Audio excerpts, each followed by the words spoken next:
Srimad Bhagavatam, Chapter 28. The Ideal Wife. Devahuti, the wife of Kardama, served with him even as Parvati served Mahadeva when he was performing penance. Days passed, months passed, and years too. Still, she was the same cheerful, happy woman whose only pleasure seemed to be serving her husband. One day Kardama looked at her. She had grown thin because of the austerities she had been observing. Her face had lost the glow it had when she first came to him. Her blue eyes were still beautiful, but they had lost their luster because of sleepless nights. Her jewels she had discarded long ago, and her dress was simple and coarse. Her skills she had given away so many years back. Her silks she had given away so many years back. Kardama called her to his side and said, "My beloved wife, I am pleased with you and your devotion to me. Though you are a princess by birth, used to luxury and comfort, you have never once looked unhappy at the poverty and the difficulty you have been made to undergo all these years. Because of the vratas you have been observing constantly and again, because of your constant serving me, while I have been in meditation, you have also obtained the grace of the Lord. I will give you the power to see with the inner eye. You can see the glory of Narayana. Listen to me, dear woman. With a lift of his eyebrow, the Lord is able to destroy all the many desires in the mind of man. When he has looked on us with love, where is the need of worldly pleasures? We are heirs to heavenly enjoyments. Why then should we think of the pleasure of the senses? You and I have risen above them." Devahuti's eyes were downcast when she spoke to her husband. She said, "I know. All that you have told me is true. I know the power of your yoga and about the grace of Narayana, which is always yours. But, my lord, I'm just a woman. The wish to be a mother is the natural instinct of a woman. You would have known the desire lodged in my mind already, and yet you want me to express it." She stood before him with her face suffused with a blush. Kardama smiled softly at her and said, "So be it." With his yogic power, Kardama created a vimana, a floating palace, with lovely gardens and lakes and flowers and jewel pillars and seats covered with silk and brocade. It stood at the doorway of the ashrama. Devahuti stood looking at it. Kardama saw her eyes filled with longing and said, "My dear wife, enter the Bindusaras. After bathing in it, you will go with me in the Vimana wherever you wish."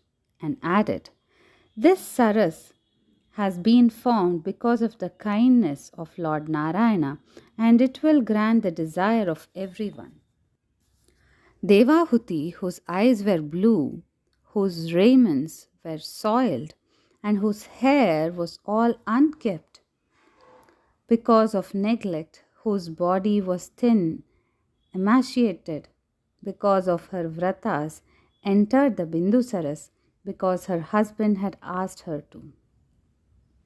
Even as she was looking, an amazing thing happened.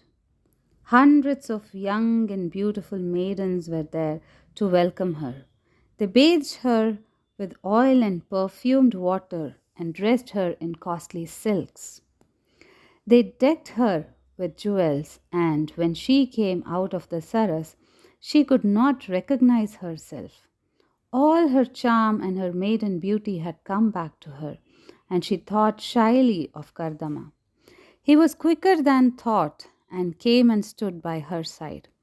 She looked at him, and he had also become so different. He looked like he used to when they were married. He was as handsome as Gandharva. With a smile, he took her hand and placed her in the Vimana. It rose up in the air and was soon traveling with the speed of Vayu. The young couple spent several years in the Vimana.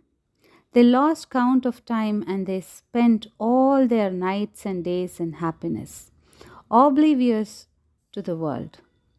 100 years had passed and they knew it not. Devahuti became the mother of 9 daughters, and Kardama realized that it was time to go back to the earth. The dream was over, and Devahuti came back to reality. She knew that her husband would leave her and go away to perform tapas. He had spoken about it long ago when they were to be married. She went to his presence and spoke to him in soft and gentle terms. She said, "My lord, you had told my father long ago that you would abandon the grihastha as soon as I became the mother of children. I know now that the time has come when you will leave me. But, my lord, how can I bear this separation? I am an ignorant woman. Please teach me how to be rid of the fear of samsara. I am frightened. I will have to live all by myself. The children, when they grow up, will find suitable husbands for themselves. I will get no solace from them. Please stay back for a while. Who knows? I may get a son who will help me, who may teach me how to be rid of this bondage called worldliness. When I was with you all these days before the children were born, my desire for you was earthly. Attachment of a worldly person to one who is also worldly like her leads to bondage. But when this same attachment is to one who is beyond the ties of worldliness, they say that it leads to salvation. You are detached. Will my love for you then lead me to salvation? Consider me. I have been your wife. I am the wife of one who is the greatest of the tapasvis, and yet this heart of mine is still grieving over worldly things which I am to lose. I am indeed the most unfortunate of women, since I have been deceived by the Maya of the Lord. Kardama wiped the tears in her eyes and said, "Do not think of yourself so badly. You are not unfortunate. On the contrary, you are the most fortunate among all women. Lord Narayana has told me that he will be born as your son. You are going to bear the Lord himself in your womb. Can any woman be more fortunate than you? Do not weep, my dear woman. From today, you must observe the severest of vratas to prepare yourself, to make yourself worthy to receive the Lord. Pray to him day and night.